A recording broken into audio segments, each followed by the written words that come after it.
उनका वीज़ा चाहिए होता है, वहाँ की कोई आईडी प्रूफ चाहिए और उनके एम्बेसी से कोई एनओसी चाहिए। सर सबसे इम्पोर्टेंट क्वेश्चन ये है कि इतना फ्रॉड चल रहा है, कोई नोटरी पे ले आता है टेस्ट करके सर्टिफिकेट। आपने यहाँ पे किसी इंडियन से शादी की हुई है और आपको यहाँ पे सिटीजनशिप एक्सटेंड कराना है।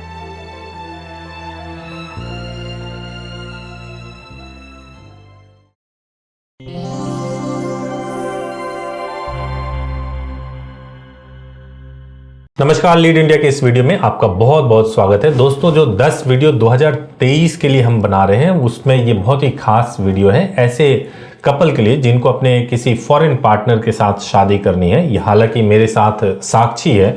साक्षी का इशू ये है कि इनके पेरेंट्स ने अरेंज मैरिज के लिए सारी व्यवस्था की है, तय की हुई है, और इनके जो पार्टनर हैं जो इंडियन हैं लेकिन यूएस में जॉब करते हैं, तो उनको स्पाउस वीज़ा का प्रोसेस करना है, मैरिज रजिस्ट्रेशन का प्रोसेस करना है। तो इनके बहुत सारे सवाल थे, आइए इनसे ही पूछते हैं कि क्या इनके सवाल है और डिस्कस करते हैं। साक्षी, आपका बहुत बहुत स्वागत है। मैं आपको बहुत अप्रिशिएट करूंगा एक चीज़ के लिए कि आपकी शादी आपके पेरेंट्स ने तय किया और उसके बावजूद आप खुद भी इंक्वायरी कर रहे हो कि मैरिज रजिस्ट्रेशन से जो प्रोसेस है वो सही है या नहीं है। तो ये बहुत अच्छा है और ऐसे करना चाहिए, खासतौर से लड़कियों को भी। और ये सब कुछ पेरेंट्स के ऊपर ही नहीं छोड़ना चाहिए। आपकी शादी हो रही है तो इंक्वायरी करना चाहिए कि जहां आपकी शादी होने जा रही है वो सही तरीके से हो भी रही है या नहीं हो रही है ना। Thank you sir, thank you so much.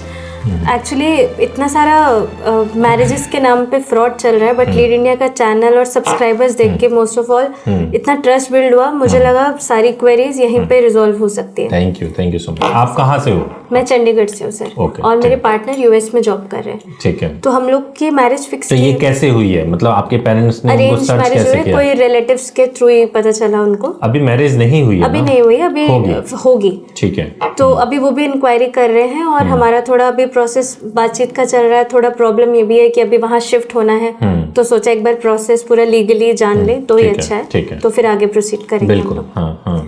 तो अब मैं जैसे सपोज चंडीगढ़ से हूँ, वो यूएस में जॉब कर रहे हैं, तो यहाँ पे कोर्ट मैरिज करना पॉसिबल है? क्योंकि उनका कहना ये है कि हम लोग जैसे वीजा की जरूरत पड़ेगी इसके बाद, तो मैरिज को पहले ही रजिस्टर करा लिया जाए। तो ये पॉसिबल है कि मैरिज डेट से पहले ही मैरिज हो जाए और प्रोसीजर हम स्टार्ट कर दें वीजा के लिए?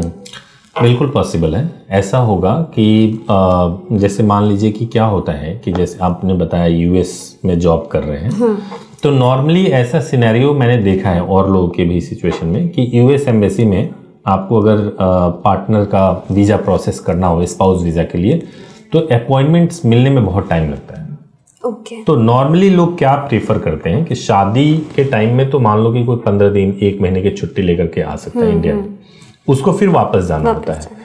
तो उतने टाइम में वो वीज़ा प्रोसेस नहीं हो पाता है, आना जाना बहुत एक्सपेंसिव होता है। तो उसके लिए क्या करते हैं कि पहले मैरिज कर लिया और पहले मैरिज कर करके मैरिज रजिस्ट्रेशन सर्टिफिकेट ले लिया और पहले से ही शादी मतलब पहले से ही ये प्रोसेस स्टार्ट कर देते हैं स्पाउस वाला, और बाद में फिर अरेंज तरीके से पेरेंट शादी कराते रहते हैं। तो कई लोग ऐसा करते हैं। अब आपका जो सिनेरियो है वो ये है कि आप इस तरीके से करना चाहते हो या नहीं चाहते हो। Exactly, that is up to you. यही नेक्स्ट क्वेश्चन यही है कि शादी सपोज जिस डेट पे, अगर उसी डेट पे शादी हो तो हम उसके बाद इसको प्रोसीड कर सकते हैं? वही है ना कि मान लो कि उसके बाद प्रोसीड तो कर सकते हो, क्योंकि क्या होगा, जिस दिन आपकी शादी होगी उसके बाद से रजिस्ट्रेशन होगा जी, है ना। अब रजिस्ट्रेशन के लिए भी मैं आपको एक इंपॉर्टेंट बात बता दूं, ज्यूरिसडिक्शन बहुत इंपॉर्टेंट होता है। जैसे मान लो कि कहीं पर भी शादी का जो रजिस्ट्रेशन आप करा सकते हो वो 3 चीज़ों पे डिपेंड करता है ज्यूरिसडिक्शन। पहला, जहाँ पे शादी हुई है वहाँ पे आप रजिस्ट्रेशन करा सकते हो, या फिर जहाँ आप रहते हो या जहाँ आपके पार्टनर रहते हैं वहाँ आप मैरिज का रजिस्ट्रेशन करा सकते हो। तो अब चंडीगढ़ के आप रहने वाले हो तो आपको चंडीगढ़ में पता करना पड़ेगा, अगर वहीं पे मैरिज परफॉर्म हो रही है तो वहीं पे रजिस्ट्रेशन आपको कराना पड़ेगा।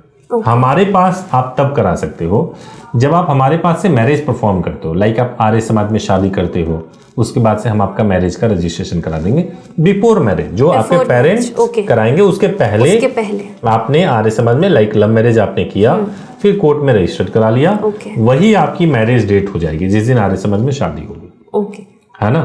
तो ऐसे मैरिजेस के लिए डिफरेंट ये डिफरेंट लॉज के अंडर फॉल करता है या नॉर्मल पर्सनल लॉज? लाइक कि आपने लव मैरिज किया, ये कहीं पे रिस्ट्रिक्शन नहीं है एक ही व्यक्ति से आप 4 बार शादी कर सकते हो। ये कोई रिस्ट्रिक्शन नहीं कि सेम पर्सन से आप बार बार शादी नहीं कर सकते।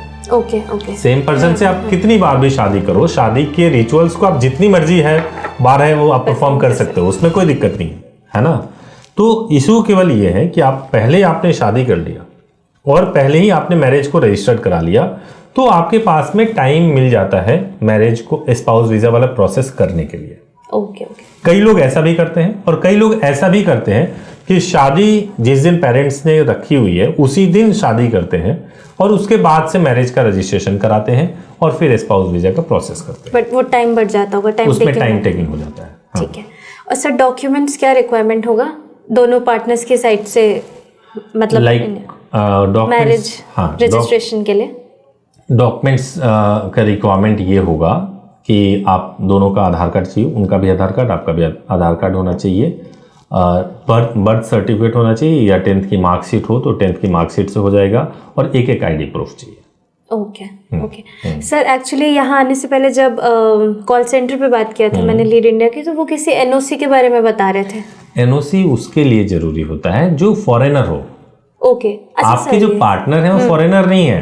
आप कंफ्यूज मत हुए। आपके जो पार्टनर हैं वो इंडियन है, यूएस में जॉब कर रहे हैं, उनकी सिटीजनशिप जो है वो इंडियन की है। जी जी। हाँ। फॉरेनर से सर मुझे एक और अपना इंसिडेंट याद है। मेरी एक फ्रेंड है, उनको मैरिज करनी है। एक्चुअली एक गर्ल यहाँ टूरिस्ट वीजा पे थी, इटली से है वो लड़की इटली से है। फ्रेंड मेरे चंडीगढ़ से है। ओके।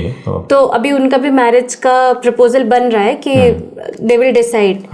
तो आई मीन उस केस में एनओसी चाहिए होगा, जैसे भी हमने बात अब मैं उसमें आपको बता देता हूँ। अगर मान लीजिए ये सिनेरियो हो गया कि इंडियन पर्सन है और उसको किसी फॉरेन पार्टनर के साथ में शादी करना है, तो उस सिनेरियो में क्या होता है कि उनका पासपोर्ट चाहिए होता है, जो फॉरेनर है उनका वीजा चाहिए होता है, वहां की कोई आईडी प्रूफ चाहिए और उनके एम्बेसी से कोई एनओसी चाहिए। ओके। नो ऑब्जेक्शन सर्टिफिकेट, है ना। वो डॉक्यूमेंट उनका हो जाएगा और इंडियन जो है उनका वही डॉक्यूमेंट चाहिए होगा जो आपके केस में है। लाइक पासपोर्ट, आपका आधार कार्ड हो गया, आपका बर्थ सर्टिफिकेट हो गया और कोई भी एक आईडी प्रूफ हो गया। तो उनका भी जो शादी होता है वो ऐसे नॉर्मल तरीके से, पहले मैरिज हो गया हमारे रिचुअल के हिसाब से और फिर मैरिज का रजिस्ट्रेशन हो जाएगा और वो बिल्कुल लीगल होता है, वैलिड होता है। तो वो एम्बेसी, मतलब अब उनको ऐसा तो नहीं इटली रिटर्न होना पड़ेगा, इंडिया में भी उसी एम्बेसी में जाके वो प्रोसीजर एनओसी ले सकते हैं या फिर उनको एक बार जाना? नहीं, इंडिया में भी ले सकते हैं। इंडिया में भी अपने इटालियन एम्बेसी में जाएंगी और वहां से जाकर के एनओसी ले सकती हैं। ठीक है। हाँ। और सर वो जो फ्रेंड है, आई मीन जो इटली की जो लड़की है, वो डिवोर्सी है, तो जो डिवोर्स की डिक्री तो वहाँ की मिली हुई है उनको? जो डिक्री होगी वो चलेगा बिल्कुल। अच्छा, वहाँ की यहाँ पे वैलिड होगी मैरिज करने से कोई पहले? दिक्कत नहीं, कोई दिक्कत नहीं, चलेगा। और इनके लिए भी डॉक्यूमेंट्स सेम ही रहेंगे? बस आधार कार्ड की जगह कुछ और उनको? इटालियन पार्टनर जी, इटालियन पार्टनर के लिए उनके लिए जो डॉक्यूमेंट मैंने बताया, उनका पासपोर्ट, वीजा, एनओसी, वहाँ की कोई आईडी प्रूफ, इटली की आईडी प्रूफ जो उनकी होगी, और डिवोर्स की डिग्री। ओके। तो सर वो उसके बाद यहाँ पे जो जैसे इंडिया में सपोज अब उनको रहना होगा मेरे फ्रेंड के साथ आफ्टर मैरिज, तो उसके लिए कुछ अलग से लीगैलिटीज होंगे, कुछ एप्लीकेशंस होंगी, रहना पड़ेगा? ऐसा होता है कि अगर मान लीजिए कि किसी को इंडियन सिटीजनशिप लेनी है किसी आधार पे, है ना, तो एक FRRO ऑफिस है, दिल्ली में ही ऑफिस है, वहां पे जाना होता है। वहां जाकर के उनको एप्लीकेशन करना होता है कि भाई आप जो है आपने यहाँ पे किसी इंडियन से शादी की हुई है और आपको यहाँ पे सिटीजनशिप एक्सटेंड कराना है। फिर वो ऑफिस जो FRRO की है वो वेरीफाई करते हैं और वो एक्सटेंशन देते हैं आपके वीजा या जो भी है उसमें। ओके। तो वो टूरिस्ट वीजा का या तो एक्सटेंशन हो जाएगा, हाँ, और यहाँ पे मैरिज को एक लीगल स्टेटस मिल जाएगा। बिल्कुल बिल्कुल बिल्कुल बिल्कुल। ठीक है। इससे कुछ सपोज चाहे ये इटली वाला केस है या मेरा अपना पर्सनल केस है, तो इससे दोनों के जॉब्स पे कुछ इफेक्ट तो नहीं रहेगा? नहीं, कोई इफेक्ट नहीं, बिल्कुल बिल्कुल भी नहीं है, कोई भी इफेक्ट नहीं कि इंडियन पार्टनर है या यहाँ पे इटालियन पार्टनर है, कुछ कोई बिल्कुल भी नहीं, बिल्कुल नहीं। और सपोज मुझे वहां जाके आफ्टर मैरिज जॉब करना है, तो उसके लिए कुछ अलग यूएस जाके कुछ अलग सर्टिफिकेट्स या मैरिज का कोई प्रूफ देना पड़ता है? आप मैरिज के प्रूफ के बाद ही तो स्पाउस वीजा आपका हो रहा है। स्पाउस वीजा तो मैरिज का प्रूफ लगा ही लगा। वहां पे जॉब जाके कर रहे हो तो एज ए वाइफ नहीं, एज ए इंडिविजुअल आप जॉब कर रहे हो, तो वो तो एक अलग सा चीज हो गया। आपको वहां जाने के लिए स्पाउस वीजा चाहिए, ठीक है, और उसके लिए मैरिज रजिस्ट्रेशन सर्टिफिकेट, मैरिज का प्रूफ चाहिए। ठीक। और ये एम्बेसी का कितना रोल रहता है सर ये मैरिजेस की चीज में, मतलब जितना भी हम रजिस्ट्रेशन कुछ नहीं बस वीजा के एम्बेसी का रोल केवल इतना होता है कि कुछ कंट्रीज के साथ में मैरिज को बैन किया हुआ है या फिर उसके लिए आपको स्पेशल परमिशन लेना होता है। ओके तो उस केसेस में इसीलिए एनओसी लिया जाता है कि एम्बेसी को कोई ऑब्जेक्शन ना हो कि भाई ये शादी होनी नहीं चाहिए थी आपके पास में, इसीलिए एनओसी लिया जाता है। और जो ये मैरिज सर्टिफिकेट होता है सर, इसको कुछ ये लाइफ टाइम होता है या इसको रिन्यू कराना पड़ता है? नहीं, लाइफ टाइम। एक बार मैरिज सर्टिफिकेट हो गया पूरे लाइफ के लिए यही एक प्रूफ है हमारा एक्चुअल मैरिज का। हाँ जी। ठीक है। और सर अभी स्टार्टिंग में अभी आपसे बात हो रही थी तो आप 3 चीजें बता रहे थे कि 3 बहुत इंपॉर्टेंट चीजें जो हम एनआरआई मैरिजेस को लेके। देखो ऐसा होता है ना, पहले आपको मैं बता दूं, जैसे आपकी मैरिज को आप जो सवाल पूछ रहे हो थोड़ा ऐसे भी मैं बता देता हूँ जो दर्शकों के लिए इजी हो जाए। अगर एनआरआई मैरिज फॉरेनर पार्टनर से, 2 सिनेरियो के बारे में आप डिस्कस कर रहे हो, एक तो किसी फॉरेनर पार्टनर के साथ करना हो तो उस केस में मैंने आपको बताया कि आपके पास में वीजा, पासपोर्ट और उस कंट्री की आईडी प्रूफ होनी चाहिए और एनओसी होना चाहिए और डिवोर्स वगैरह है तो डिवोर्स की डिक्री होनी चाहिए। ठीक है। तो सबसे ज्यादा कंफ्यूजन होता है जो जिनको करना होता है कि स्पेशल मैरिज एक्ट में करें या हिंदू मैरिज एक्ट में करें, किस एक्ट में शादी करें। हमारे पास जो प्रोविजन है वो ये है कि सबसे पहले आप हमारे हेल्पलाइन नंबर पे कॉल करें 8800444555 पे कॉल करके इंक्वायरी कर सकते हैं। वहां पे अगर रिलीजन सेम है, आपका सेम रिलीजन, मान लो दोनों हिंदू हैं, तो आपको हिंदू रिचुअल के हिसाब से शादी हो जाएगी और फिर आपके मैरिज का रजिस्ट्रेशन हो जाएगा और ये सर्टिफिकेट हफ्ते भर के अंदर मिल जाता है। अगर गाजियाबाद वगैरह से कोई कन्वर्जन नहीं है, गाजियाबाद से कर रहे हैं तो सेम डे में भी मिल जाता है। ठीक है। अगर दिल्ली से कर रहे हैं तो 2 से 3 दिन, हफ्ते भर मैक्सिमम वहां से सर्टिफिकेट। मुंबई से कर रहे हैं तो वहां पे 7 दिन में सर्टिफिकेट मिल जाता है। तो कोई फॉरेनर पार्टनर है और इंडियन पर्सन है तो इन दोनों के बीच में शादी का तो ये प्रोसेस है जो आराम से कर सकते हैं। जो आपके सिनेरियो वाली जो बात थी उस सिनेरियो के अंदर 2 तरीके होते हैं। ये बहुत सारे ऑडियंसेस को शायद आपने पूछा नहीं, लेकिन मैं बता देता हूं कि वो क्या है। क्या होता है कि जैसे मान लीजिए कि आप चंडीगढ़ की हो जी, ठीक है, जो आपका पार्टनर है जो यूएस में, वो भी चंडीगढ़ से है। वो कहाँ से है? चंडीगढ़ से ही है। अब आप दोनों को शादी करनी है, आपका ज्यूरिसडिक्शन जो बन रहा है वो चंडीगढ़ ही बन रहा है, क्योंकि मैरिज भी वहीं हो रही है, आप दोनों रहते भी वहीं पे हो। तो दिल्ली से कैसे मैरिज रजिस्ट्रेशन, और वहां मैरिज रजिस्ट्रेशन कराना बहुत डिफिकल्ट है ना। तो उसका 2 तरीका होता है। एक तो कई बार ऐसा होता है कि लोग छोटा मोटा एक फंक्शन दिल्ली में भी कर लेते हैं मैरिज का, तो यहाँ का दिखाते हैं प्लेस ऑफ मैरिज जो है दिल्ली में हुआ है और उसके बेसिस पे जो है मैरिज का रजिस्ट्रेशन कराते हैं, है ना। एक तो ये प्रोसेस होता है। दूसरा प्रोसेस ये होता है कि अगर वास्तव में आप दिल्ली में रहते हैं तो आपका हो गया यहाँ से, या फिर आपने आर्य समाज या कोई परफॉर्म कर लिया, उससे आपका जो रजिस्ट्रेशन बन जाता है, उससे हो जाता है। तो कई कपल ये सवाल करते हैं कि आपने मैरिज का रजिस्ट्रेशन सर्टिफिकेट करा दिया है, इमिग्रेशन से भी रिलेटेड क्वेश्चंस पूछते हैं। हमारे एक्सपर्ट लॉयर्स हैं जो इमिग्रेशन को देखते हैं, लेकिन हमारा जो अगर आप मैरिज की बात कर रहे हो तो कोर मैरिज में ही डील करके आपको बताते हैं। इमिग्रेशन के लिए आपको अलग से सर्विसेज लेंगे तो उसमें भी डील करते हैं, ओके है ना। उनके लिए मतलब हम दूसरे लॉयर से कांटेक्ट करा देंगे और फिर वो आगे जो भी उनको प्रोसेस करना है वो कर सकते हैं। ठीक ये है। हाँ।